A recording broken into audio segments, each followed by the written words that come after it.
She'riy san'atlar, istixroj san'ati haqida ushbu videoda gaplashamiz. Milliy sertifikat imtihonlarida ko'proq ushbu san'at ham tushmoqda.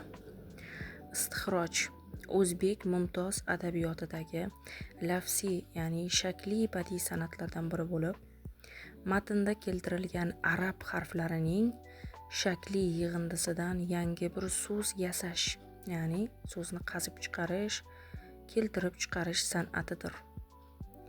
Demak, istixroj san'ati arab alifbosidagi harflar asosida o'sha matn bo'yicha yangi so'z hosil qilishdir.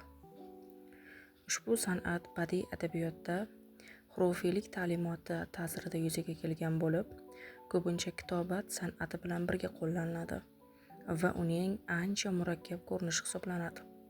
Nima uchun kitobat bilan birga keladi? Chunki kitobat san'ati arab alifbosidagi harflarni o'xshatib qo'llash. E'tibor qaratamiz, kitobat va istixroj o'rtasidagi farq.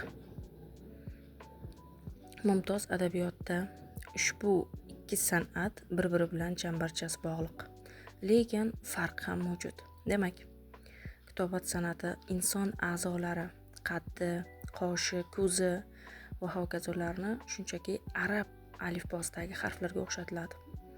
Masalan, inson qaddi alifga, qosh nunga, ko'z sodga, zulf lomga o'xshatilishi mumkin. Istixroj san'atida esa o'xshatilgan harflar o'zaro birlashtirilib, yangi bir so'z hosil qilinadi.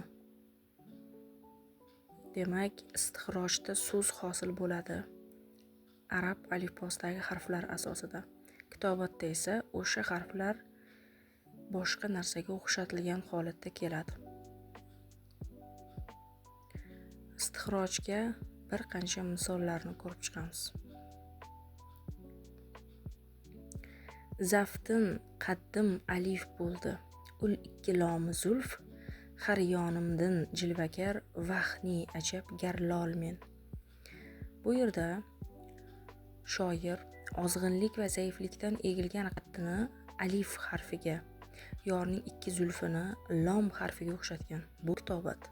Lekin bu yerda ikkita lom va bitta alif bo'lganidan keyin lol men deyilyapti. Demak, arab alifbosidagi lol, ya'ni hayratda qolgan degan so'z hosil bo'ldi.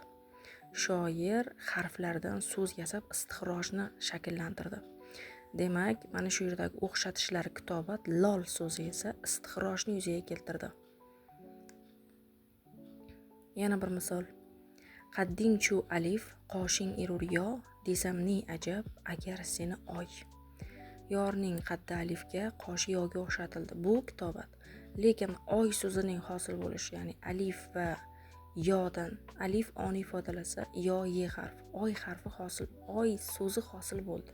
Bu istixroj san'ati.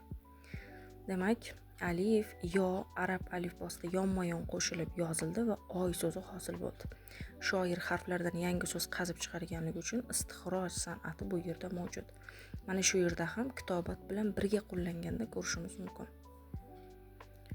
Yana bir misolga e'tibor qaratamiz. Ko'zingga sodu qoshingga erur nun birla lom o'xshash, ki ul uch harfni jam aylasang bulg'ay muayyan sanam.